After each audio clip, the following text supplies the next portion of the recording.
Les pays occidentaux sont endettés depuis des décennies. Ce n'est pas nouveau. Et le problème, ce qui est grave, c'est qu'aujourd'hui, les États-Unis entraînent l'ensemble du monde dans leurs dettes et mettent l'ensemble du monde au bord de la faillite financière. C'est-à-dire, si les États-Unis s'effondrent, comme vous pensiez que ça peut arriver, et ça peut arriver, et si le dollar s'effondre, si le dollar n'est plus la monnaie de référence, ça va entraîner une très grave crise financière. Le système capitaliste veut l'enrichissement. Pour l'enrichissement, il lui faut l'accès aux matières premières, la liberté de commerce, le contrôle donc des activités économiques. Ce contrôle des activités économiques ne peut se faire que par le pouvoir politique. Pour ce pouvoir politique, on utilise ce qu'on appelle l'État. Alors ce pouvoir politique utilise l'État pour faire en sorte que les rapports de production qui sont favorables au capitalisme, c'est-à-dire la façon dont on organise l'économie, en faveur de celui qui a le capital, et non pas en faveur de celui qui travaille. Il faut que ce système puisse perdurer.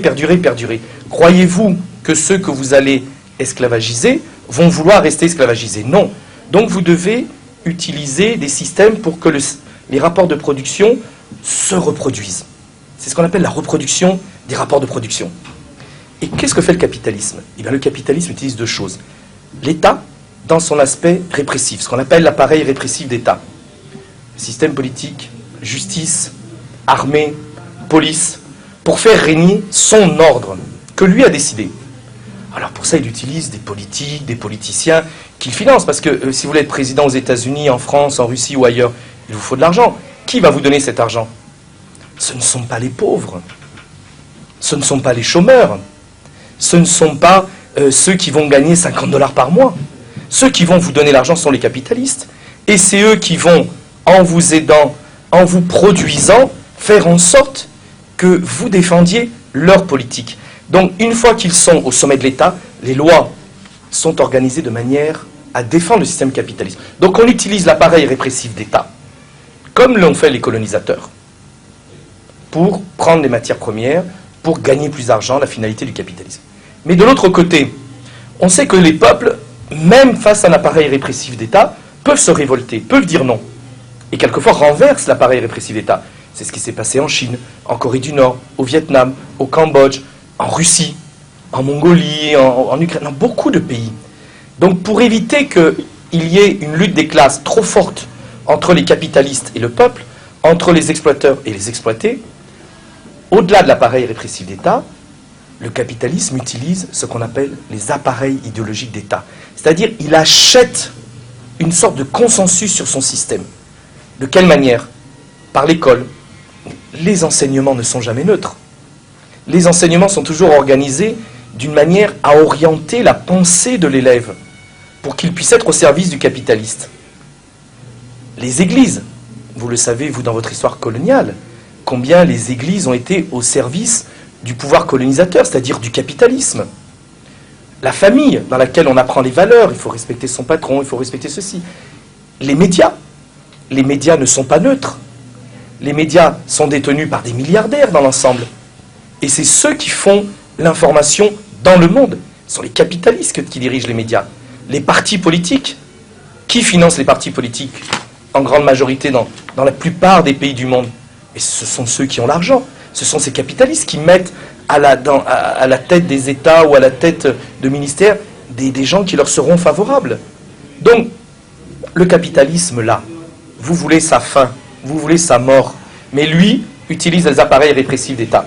Par la démocratie, hein, il n'a pas toujours besoin de dictature, puisque par la démocratie, ceux qui peuvent se présenter, et notamment ceux qui peuvent se présenter au sommet, regardez dans les pays occidentaux combien il faut de l'argent pour se présenter au sommet, ont besoin d'argent. Donc c'est les capitalistes qui financent. L'information, c'est eux qui la financent.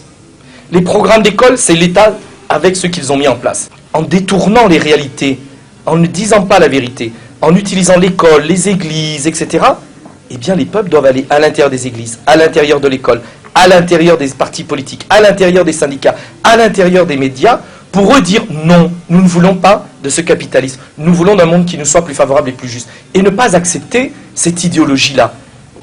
Il y a deux éléments. Premièrement, dans la plupart des pays d'Afrique, il n'existe pas de vraie bourgeoisie nationale. il n'existe pas de vrais capitalistes.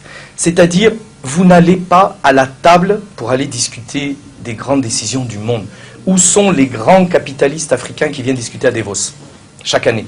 Le temple du capitalisme, ce grand congrès du capitalisme mondial à Davos. Quels sont les capitalistes africains? Il n'y en a pas. Pourquoi? Parce qu'il n'y a pas de vraie bourgeoisie nationale.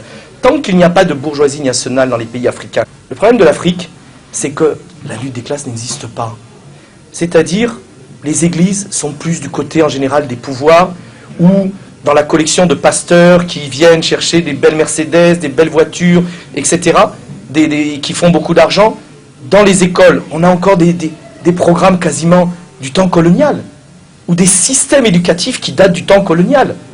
L'appareil répressif d'État de beaucoup de pays africains est un appareil répressif d'État qui date du temps colonial. On n'a pas changé. On n'a pas changé les fonctions de cet État. Dans beaucoup d'États africains, au niveau des médias, la plupart des médias vont chercher leurs dépêches où? Reuters, AFP, Associated Press, c'est-à-dire dans les agences occidentales qui distillent leur information et qui sont toutes des agences au service du capitalisme occidental.